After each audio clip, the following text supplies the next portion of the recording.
Medyo very complex at difficult yung kanyang situation sa kasalukuyan sapagkat it involves a process na pagdadaanan niya dapat before he may lose his US citizenship.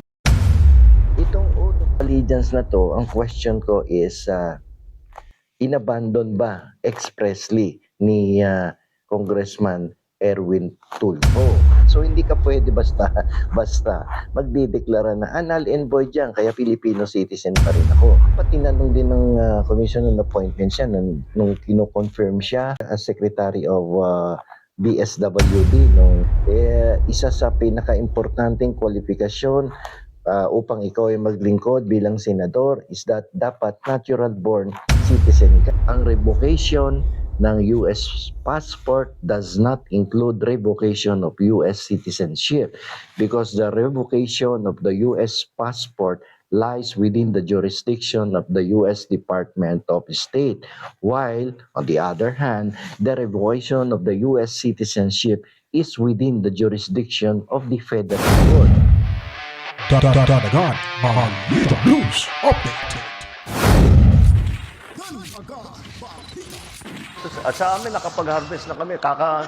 Kakatanim lang eh.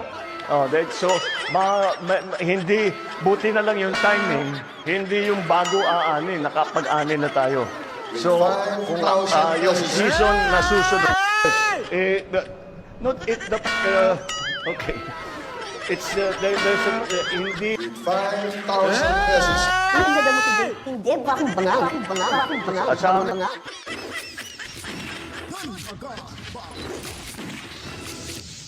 Right, welcome back mga kabalitaan. Andito naman ho tayo, sabay-sabay ho nating pakikinggan ang mga latest issue or mga paksa ho natin ngayon na ating tatalakayin dahil babalikan ho natin itong ACT-CIS Representative Erwin Tulfo mga kabalitaan aka Erich Silvestre Tulfo. Ano nga ba talaga itong sino nga ba itong si Silvestre Tulfo at Erwin Tulfo mga kabalitaan? Itong si aka Erich, naku po naman ang laking problema ho ngayon, baka ito lang maging dahilan na hindi na ito matutuloy sa pagtakbo ho ng kanyang ambisyon na maging senador sa ating bayan mga kabalitaan. Mantakin niyo po naman, ginoyo ho. Nagoyo ho yung Estados Unidos. At hindi rin naman natin masasabi na ito ay fake news. Dahil tandaan niyo po, si Erwin Tulfo ay nagsimula ho bilang isang broadcaster. Pero bago pa po tayo magpapatuloy ho dyan, bibitinin ko muna kayo dahil as usual ho, ipapakita at ipapakilala ko always ho. Pag tayo may mga latest uploaded video ay ating isinasama ho sila para kayo ho ay hindi malito, hindi makalimutan ang mga pagmumukha ng mga aktibo ho sa panahon na umarangkada pa yung WADCOM hearing na laban ho sa pambabatikos sa mga Duterte, kay BP Sara Duterte, kay former President Rodrigo Roa Duterte at sa mga allies nito mga kabalitaan. Para sa pagdating ng piniliay, sa pagdating ng halalan at sa pagdating ng inyong pag-upo para pumili ng mga iboboto nating politiko, dapat yung politikong may malasakit sa bayan, hindi para sa pansariling interes lamang kabalitaan. So sila po yung aktibong mga district representatives at ang mga party list representatives mga kabalitaan. Huwag ho kayong mag-alala, bukas makalawa ay himay-himay pa ho natin itong mga senatorial slate ni former President Duterte at yung mga independiente ho. Kaya nag-gather lang muna tayo ng mga information kasi hindi pa tayo kompleto. Meron ho tayong nakukuhang iba pero iisa-isahin ho natin yan. Ilalabas ho natin yan mga kabalitaan. So hindi ibig sabihin na pinapakita ko po itong mga kongresistang aktibo sa WAD Committee hearing ay sila nang iboboto ho natin. Kung ako po, kung kayo magtatanong sa akin, Kuya Dan, Sir Dan, bubutuhan ba namin yan? Kung ako masusunod, hindi ko po sila iboboto sa darating na halalan. yan po yan ay totoo. Hindi po pang popromote ho sa kanila. Nasa sa inyo na po yan. Kung i-consider nyo yan as ipopromote natin, sa iyo ho na ho, nasa inyo na nakasalalay. Basta hindi ko pinopromote, pinapakilala, pinapaalala, at para hindi nyo makalimutan ang kanilang mga pagmumuka, kung saang distrito, kung ano mga party list yung bit-bit nila, mga kabalitaan. Heto, panoorin nyo na po ang mga kayo nang humusga kung ano sila.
Ano?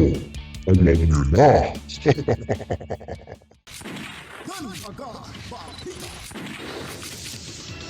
Right, so nakita nyo na po. Hala, sige, pakatandaan nyo ha. Yung kanilang mga pagmumukha, mga kabalitaan. Kasi pag sila po ay nakabalik sa pwesto, lalong malulugmok yung ating bansa.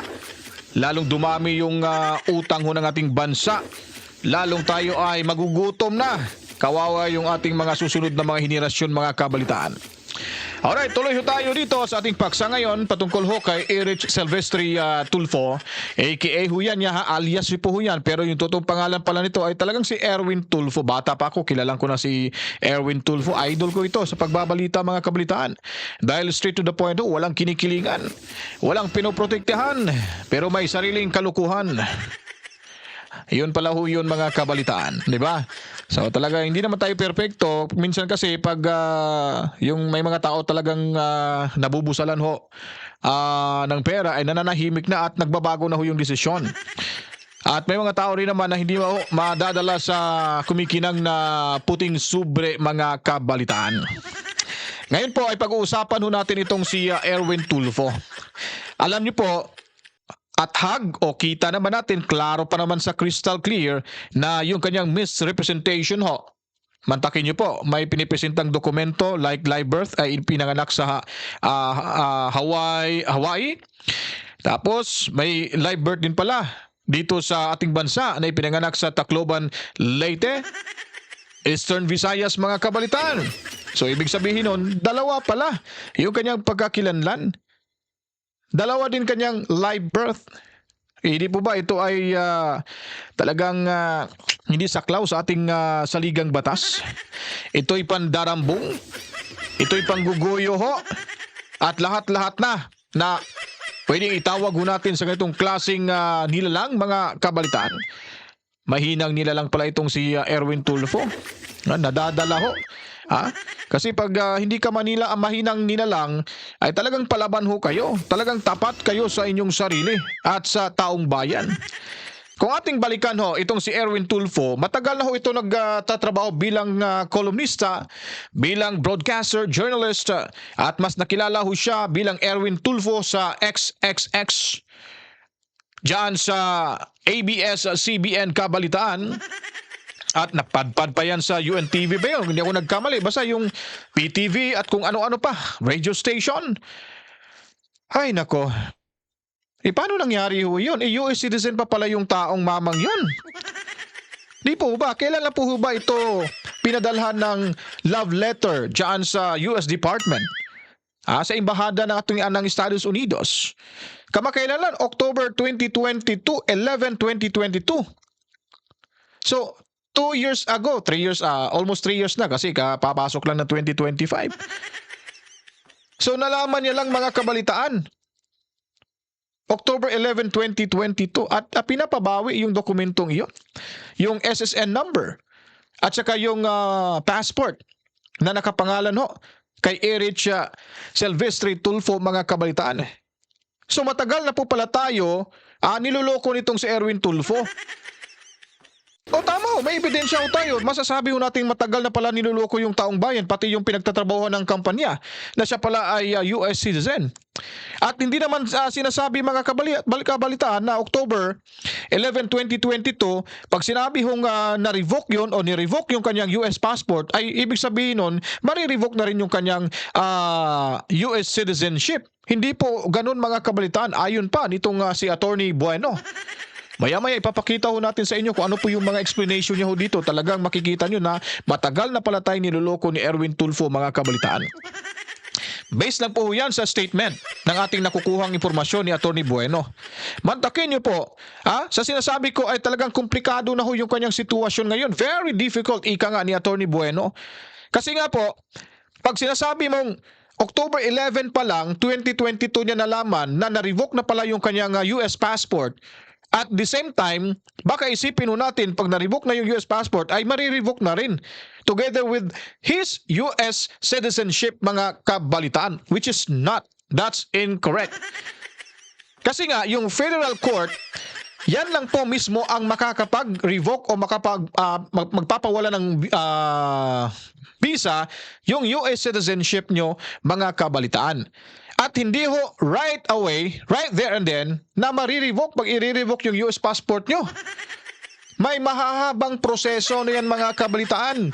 Hahantong yan ng ilang mga taon bago ho mariresolba itong kasong pagre-revoke ng US visa sa isang taong nag-a-apply gamit ho nitong peking mga dokumento na isinusumite niya, lalo na po sa kanyang kapanganakan, na kung saan ay ito'y talagang nakikita nating may kalukuhan, may pagsisinungaling itong si Erwin Tulfo. So babalikan ho natin kung na-revoke na ho yung yung US passport niya. So hindi pa naman agad-agad matatanggal yung pagiging US citizenship niya. So nagtatrabaho siya sa Pilipinas bilang broadcaster. And then nakaupo siya sa pwesto ngayon sa Kamara bilang representante ng CIS CIS Party List. So ibig sabihin nun, at meron pa, na-appoint din siya bilang sekretaryo ng DSWD, mga kabalitaan. Di po ba? Ba't hindi ho binalasa ng committee on appointment? Sino po ba ho ang nag-appoint sa kanya? Ba't hindi binackground check? Ba't hindi kinikilala talaga itong si Erwin Tulfo? Now, sa ating pagkakaintindi, mga kabalitaan, kaya pala, kasi maka Duterte ho ito eh. Tapos nag-speech ho siya na no one is above the law daw, may pinaparinggan ho. Itong mga Duterte. Dati maka Duterte to. So ang tanong, ba't ba bumaliktad ho itong si Erwin Tulfo? So ito lang po yung naiisip po natin. This is my own opinion and understanding of this situation. Regarding ho sa kanyang kinakaharap ng problema ngayon sa Estados Unidos, dikit na dikit siya ngayon kay Tamba para hindi ho siya mahalukay ube nito. Kasi pag kumalaban ho siya ngayon sa administrasyon, lalo na dyan sa Kamara, ay talagang isang ganun lang yan ni Tamba, talagang maimbestigahan ho siya. So dikit na dikit, kaya pala dahil may tinatago pala itong kalokohan. Ngayon, anong nangyari? Wala talagang usok na hindi ho lalabas. Sisingaw ho talaga ho yan.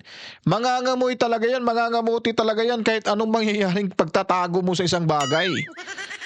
So nakakahiya ho ito, mga kabalitaan, sa ating mamamayang Pilipino dahil ngayon pa nga lang, naloko na nga tayo.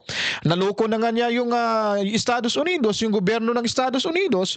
How much more pa kaya tayo rito na tumatakbo siya ngayon ng senador sa ilalim pa ng administrasyong Marcos? So ano po bang ibig sabihin nun?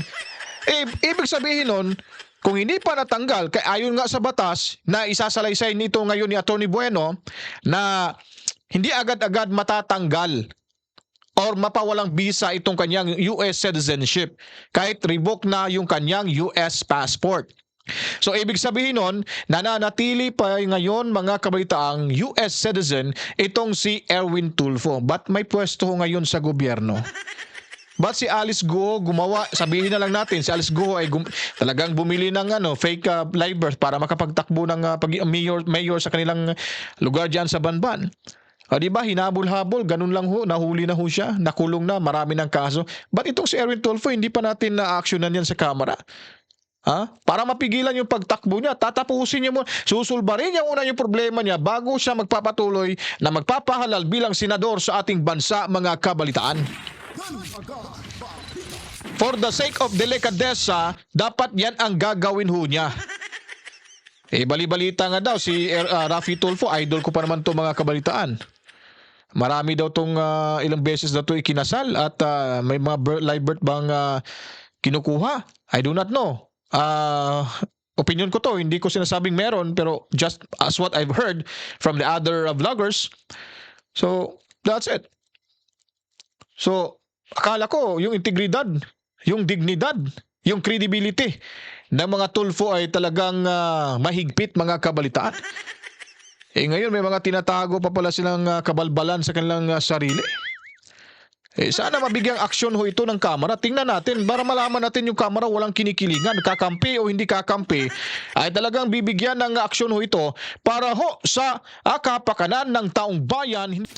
Diyan ho natin masusukat yung galing na mga mapagpanggap na mga abogado diyan sa mayabang kapulungan. Kung ito bang ginawang panggugoyo ho ni Erwin Tulfo sa Estados Unidos, ay kanila ba talagang mariresolba at mapapaimbestigahan? Kasi malabo na siguro mangyari ho yan. Dikit na eh. Di po ho ba? Well, hindi naman ho tayo nagja-judge sa kanya na siya po ay guilty sa ganitong usaping ito. Pero kailangan managot at kailangan sumagot ho siya dito, mga kabalitaan, para mabalanse ho yung mga pag-iisip ng taong bayan at yung komento ho natin dito. Kasi magpasa hanggang ngayon ay wala pang boses na ni Erwin Tulfo na naririnig ho natin sa social media, sa mainstream media, sa radio at kung ano-ano pang kanyang gagamiting platform, mga kabalitaan. Kaya sabi nga sa kasabihan, kapag medyo tahimik ka lang sa usapin ay guilty ka na. Silence means yes, mga kabalitaan. Inulit-ulit talaga. Naku po. Di po ba? So para maintindihan ho natin, itutuloy ho natin itong si Atty. Bueno. At ito eksperto ho ito. Dati ho itong nagtatrabaho sa Embahada ng Estados Unidos. At siya po yung siya ang may maraming alam kaysa sa atin. Hindi naman tayo abogado. Ang opinion lang ho natin ay based lang ho sa ating mga naintindihan sa lumalabas ho ng mga komento ng iba at yung itong nababasa ho nating sulat mula ho sa Embahada ng Estados Unidos, mga kabalitaan. Narito, panoorin niyo po hanggang matapos. Huwag i-skip yung ads ho natin dahil yan po ay para sa inyong lingkod, kabalitaan. Ako po ang inyong lingkod, Atty. Rene Bueno. Ito po ang ating unang episode para sa taong 2025. I was supposed to have my live kahapon, kaya lamang medyo masama ang ating pakiramdam dahil ako po ay medyo nilagnat, siguro nakasinghot na maraming usok habang nagpuputuhan. Although hindi naman ako lumabas ng bahay, ako po ay nasa taas lamang ng aming teheras at nanonood ng mga nagpapaputok. Siguro allergy, sinipon, nagluha ang aking mata at medyo nilagnat. Pero ngayon ay medyo maayos-ayos na ang ating pakiramdam at medyo pagpasensyahan ninyo yung aking boses. Medyo gumagaralgal, no? But at any rate, medyo maayos na ang ating pakiramdam. So sa episode na to ay pag-uusapan po natin yung tungkol kay Erwin Tulfo. Isa pong kongresista sa mababang kapulungan representing the CIS party list. Dahil ito daw si Erwin Tulfo ay naharap sa isang masalimuot na sitwasyon. Marami kasi akong napanood na vlog kahapon na kung saan sinasabi ng mga vloggers na itong si Erwin Tulfo ay nakatanggap ng isang love letter sa US Embassy. No, isang sulat na kung saan ay sinasabing na discovery ng US Department of State na nagkaroon ng fraud at misrepresentation ng Depart of Erwin Tulfo kung kaya't siya ay nakakuha ng passport at naging US citizen. Dahil dito ay ayon do sa mga napanood ko ay siya ay pumunta sa US Embassy at sinurrender ang kanyang US passport. At ang US Embassy naman ay ni-revoke na yung kanyang US passport. Ngayon marami nagtatanong kasi sa akin, no, although napanood nila sa ibang channel na yung mga vloggers, ito bang si Erwin Tulfo sa kasalukuyan, ano ba talaga ang kanyang citizenship? Siya ba ay isang Pilipino o isang Amerikano? Sapagkat sa ating pagkakaintindi sa mga different blog articles, si Erwin Tulfo ang na-revoke lamang ay ang kanyang US passport. At walang sinasabi doon sa pahayag ng US Embassy, doon sa sulat, na pati ang kanyang US citizenship ay na-revoke na din ng US government. So yan po yung pag-uusapan natin sa episode na to, kung si Erwin Tulfo ba remains to be a US citizen. Kung siya ay US citizen, ano ginagawa niya sa Kongreso? At ano ang ginawa niya in the past doon sa kanyang katungkulan bilang isang broadcaster, isang journalist sa mga radio and TV networks na kung saan nagtrabaho siya bilang isang broadcaster. Medyo very complex at difficult yung kanyang situation sa kasalukuyan sapagkat it involves a process na kung saan ay pagdadaanan niya dapat before he may lose his US citizenship. At the same time, pumasok ito sa Kongreso at na naging DSWD secretary pa at hindi natin malaman ba't nakalusot to sa Kongreso at nagtrabaho bilang representative ng CIS party list. Kung may issue sa kanyang pagiging US passport holder, and at the same time, siyempre, pag passport holder ka ng Amerika, US citizen ka. Whether nagkaroon ka ng citizenship by birth or kaya ay naging naturalized US citizen ka o kaya nag-migrate kayo doon tapos later nag-apply ka nga ng US citizenship. So, idetalye natin yan at kung paano ang magiging sitwasyon ni Congressman Erwin Tulfo. So unahin po natin pag-usapan yung tungkol do sa passport ni Erwin Tulfo, yung kanyang US passport. Sinasabi nga na pinatawag si Erwin Tulfo sa US Department of State, yung US Embassy natin, na kung saan nirevoke ang kanyang US passport sa kadahilanang ito ay nakuha niya through fraud. Nagkaroon daw ng misrepresentation, no, sa kanyang mga information he submitted in the past sa US Department of State, including the US Citizenship and Immigration Services. No?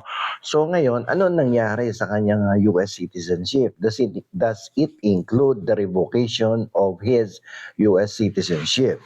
Hindi po. Ang na-revoke lang po yung passport niya kasi doon sa mga napanood kong vlog na binasa ng mga vloggers ay yung passport lamang ang pinag-uusapan at wala akong narinig na ni-revoke na din pati ang kanyang US citizenship. Kasi alam ninyo, ang revocation of the US passport, no, is a different thing as compared with the revocation of the US citizenship. Revocation of passport is within the jurisdiction of the US Department of State. Sila kasi nagpo-process niyan and at the same time sila involved sa mga consular services. So sila din ang may karapatan na mag-revoke niyan sapagkat sila yung nag-issue ng passport. But what about the citizenship? This US citizenship, yung revocation na to, lies within the jurisdiction of the federal court. It does not lie with the US Department of State. Masyadong complex yung ganitong sitwasyon kaya ang korte upon the endorsement of the U.S. Department of State and cooperation of the USCIS o yung tinatawag nating United States Citizenship and Immigration Services, ay mag-i-endorso yan sa korte, sa federal court, kung saan didinggin ang isang usapin katulad nitong kay Erwin Tulfo na kung saan dapat ma-denaturalize siya. Malamang denaturalization process ang kanyang kaharapin sapagkat if I'm not mistaken, kumuha siya ng fake birth certificate, nag-apply for US citizenship so he can work with the US Armed Forces. So yun ang nangyari sa kanya. So in this case, since nagkaroon ng naturalization process dito, ang federal court will initiate a legal action to denaturalize the person found to be I was just feeling sick. And it was the worst day. Mom was crying. I was sad. I was diagnosed with involved in a fraudulent transaction so makakuha siya ng kanyang US citizenship. So maliwanag yan na ang federal court ang may jurisdiction pagdating sa revocation of the US citizenship. At ito ay tumatagal ng kung ilang taon sapagkat siyempre sa Amerika, kung dito may due process, di lalong-lalo na sa Amerika kung saan kinopya natin yung ating due process of law. At binibigyan niya ng pagkakataon na makapagdepensa, although sinasabi do sa mga kwento na nagkaroon ng voluntary admission on the part of Erwin Tulfo na nag-submit siya ng mga fake birth certificate pero ang na-revoke ay yung kanyang US passport. It is not clear whether the US citizenship was likewise revoked. So mahabang proseso yan. So ang tanong ngayon, ano pa ba? Ano ang kasalukuyang citizenship ni Erwin Tulfo? Kung ang kanyang citizenship ay dadaan sa isang mahabang proseso ng revocation of the US citizenship. So sa kasalukuyan, sa aking personal na opinion, sa pagkakaintindi ko sa US immigration law, sapagkat ako po ay nagtrabaho bilang isang US paralegal sa isang US immigration law firm in the past at naging conduit nga ako ng dalawang law firm, US immigration law firm from Virginia and Washington. So ako yung kanilang inuutosan na magprepara ng mga papel, mga pleadings at medyo naiintindihan ko ng paunti itong usapin na to.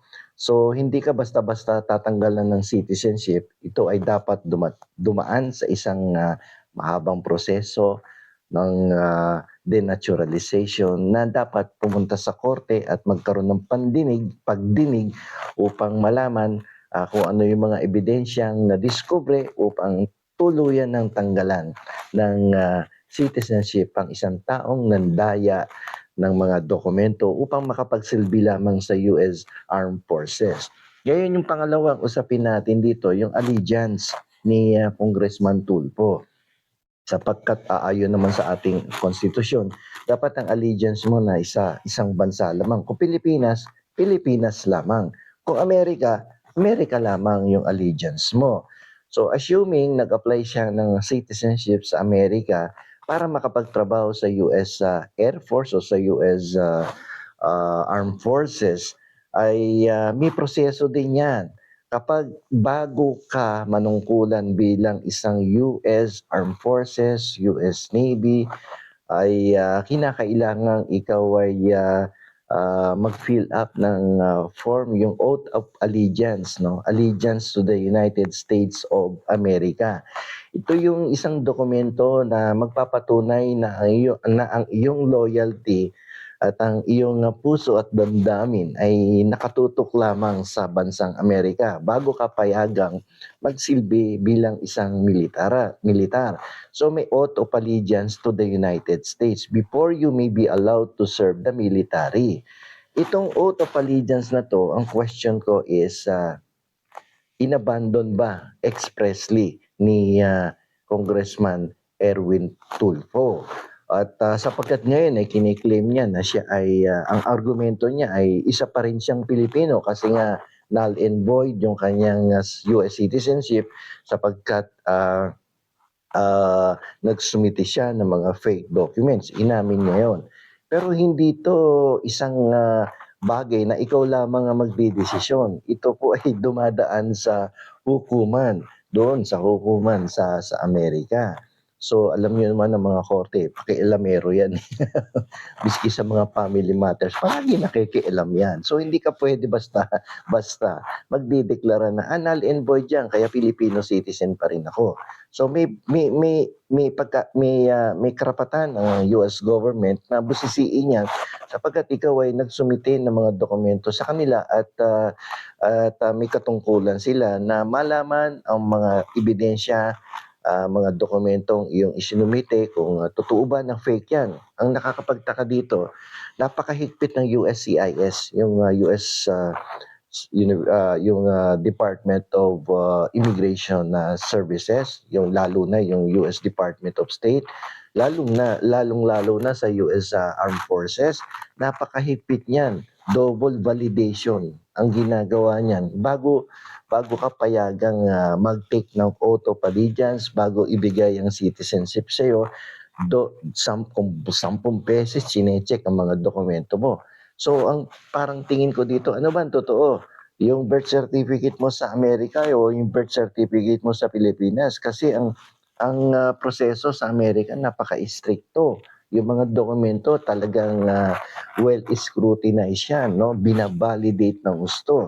Ngayon yung dito sa Pilipinas, yung ba original din? Dapat tinanong din ng Commission on Appointments yan nung kino-confirm siya, na sinusubukan na i-confirm siya as Secretary of DSWD nung first few months of the administration of President Marcos Jr.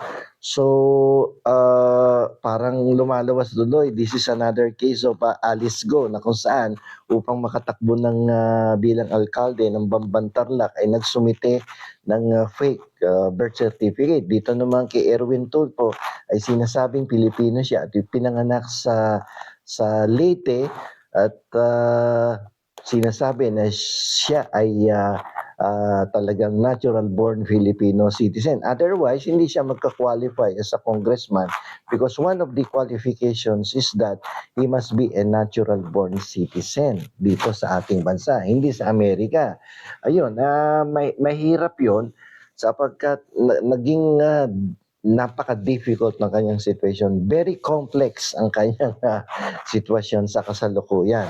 At ito ay dapat dumaan sa hukuman sa Amerika upang malaman na talaga kung aside from the passport, na-revoke ba yung US citizenship mo. So, yung allegiance mo ba sa Amerika ay expressly ni-renounce mo na ba yung iyong pagiging isang US Army mo? Baka mamaya enlisted ka pa din doon. Diba? So, maraming katanungan na bumabalot ngayon dito sa sitwasyon ni Erwin Tulfo. So, kinakailangan natin na busisiin to ng husto at sa kasalukuyan nga simula nang lumabas itong mga balita tungkol sa mga alegasyon ng kanyang pagiging US citizen ay hindi pa nagsasalita itong si Erwin Tulfo kung ano ba yung kanyang stand dito sa US citizenship at sa kanyang pagiging Pilipino, sa pagiging kongresista representing the CIS party list, at yung kanyang intensyon na maging senador ng Republika ng Pilipinas. Dapat linawin niya to. Hindi pa pwedeng sabihin na let the people decide during the election. Isa sa pinaka-importanting kwalifikasyon upang ikaw ay maglingkod bilang senador is that dapat natural-born citizen ka. Kung sinasabi mo din doon sa kabilang side ng ating daigdig na ikaw ay US citizen, natural born, tapos dito sinasabi mo din, natural born ka din, dapat ay busisiin natin yung mga legal na dokumento. Kung alin dyan sa dalawang birth certificate ang genuine and authentic. Baka mamaya ang peke yung sa Pilipinas. Pwede yun. Dahil ginawa na yan ni Alice Go. Check this out. I'm going to show you how I afforded this car. Okay, you ready? All right, $118 for car insurance, That's how much I was paying. Okay? I At kung mapatunayan na mas genuine yung sa US birth certificate mo sa Hawaii, wala kang karapatan na maglingkod bilang isang representante ng isang CIS party list at lalong-lalo na bilang isang senador ng ating Republika ng Pilipinas. So dapat linawin ito ng ating kongresista na si Erwin Tulfo na tumatakbo bilang senador ng Republika ng Pilipinas. So in summary, sasabihin natin na ang revocation ng US passport does not include revocation of US citizenship because the revocation of the US passport lies within the jurisdiction of the U.S. Department of State, while, on the other hand, the revocation of the U.S. citizenship is within the jurisdiction of the federal court. The case must be filed with the federal court after the endorsement of the U.S. Department of State and the U.S. Citizenship and Immigration Services. So dapat malaman natin, meron na bang kasong naisampa sa Federal Court ng Amerika upang i-denaturalize itong si Erwin Tulfo. At meron bang pagkilos sa ating gobyerno na kung saan sinisilip din kung ano yung authentic, yung birth certificate mo ba sa Pilipinas o yung birth certificate mo sa US, sa United States of America. So yan po yung mga katanungan na nakabitin ang mga kasagutan sa kasalukuyan. So dapat magsalita si Erwin Tulfo tungkol sa mga bagay na to sapagkat kapag hindi niya sinagot ng malinaw, direkta ang mga katanungan na ito ay sigurado, apektado ang kanyang ambisyon upang maging senador ng Republika ng Pilipinas. So nandito na lamang po, ito pong muli ang inyong lingkod, Attorney Rene Bueno.